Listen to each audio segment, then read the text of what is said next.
जय श्री राम। प्रिय भक्तों, दुनिया का सर्वश्रेष्ठ जप जो असंभव को संभव कर देता है। तो आप जानना चाहते हो कि कौन सा जप है, तो वीडियो के अंत तक बने रहिएगा।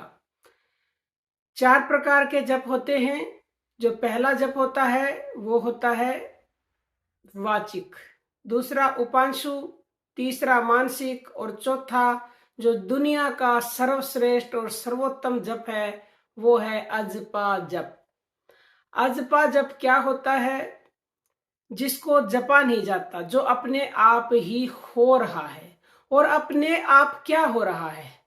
अपने आप हमारे अंदर हमारी श्वासें चल रही हैं निरंतर 24 घंटे।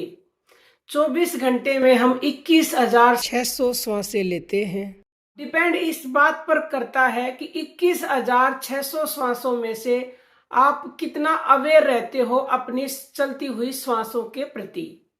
यानी अपनी श्वासों को आप देखते हो, उनका ध्यान करते हो, तो वही श्वासें गिनती में आती है। बाकी की श्वासें तो यूं ही चली जाती हैं, उनका कोई मूल्य नहीं है।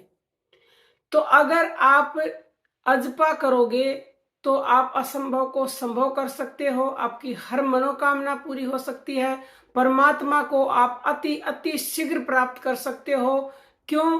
क्योंकि अजपा को श्वासों के द्वारा ही जपा जाता है और श्वासों में ही वो परमात्मा विद्यमान है, जिस परमात्मा से ये हमारी और आपकी श्वासें चल रही हैं। तो अजपा को समझना बहुत ही जरूरी है और अजपा का करना और भी ज्यादा जरूरी है। क्योंकि अजपा नहीं करोगे, यानी श्वास श्वास में परमात्मा के नाम का सुमरण नहीं करोगे, तो आपका ये मनुष्य जन्म लेना निष्फल हो जाएगा। क्योंकि परमात्मा ने यह मनुष्य जन्म हमें इसीलिए दिया है कि इसी देह में हम अपने मनुष्य जन्म को सफल करके परमात्मा को प्राप्त करके जन्म मरण के चक्कर से हमेशा हमेशा के लिए हम छुटकारा पा ले। परमात्मा का नाम है, उसका श्वास श्वास में सुमिरन करने के लिए सभी संतों ने कहा है। कबीर दास जी ने कहा है कि श्वास श्वास सुमिरन करो, व्यर्थ श्वास ना खो, न जाने इन सांसों का आवन हो ना हो। और कबीर दास जी ने यह भी कहा है कि कहता हूं कहे जात हूं, कहूं बजा के ढोल और श्वासा खाली जात है, 3 लोक का मोल। यानी आपने एक श्वास का ध्यान नहीं किया तो तीनों लोकों की संपदा आपने गवा दी।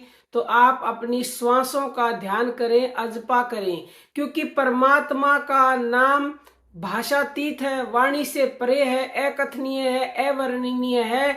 तो उसको अगर आप बोलकर करोगे तो उस नाम तक नहीं पहुंच पाओगे जहां तक आपको पहुंचना है, जो सार नाम है, आदि नाम है, गुप्त नाम है, इसीलिए उसको गुप्त कहा गया है। तो उसको जानने का एकमात्र तरीका है आपकी श्वासें। श्वास श्वास सुमरन करो और जतन कुछ नहीं, और कुछ जतन बताया ही नहीं है। श्वासों का ही सुमरन करके आप परमात्मा तक पहुंच सकते हो, अपने हर कार्य को संभव कर सकते हो और आप परमात्मा को भी शीघ्रता से प्राप्त कर सकते हो।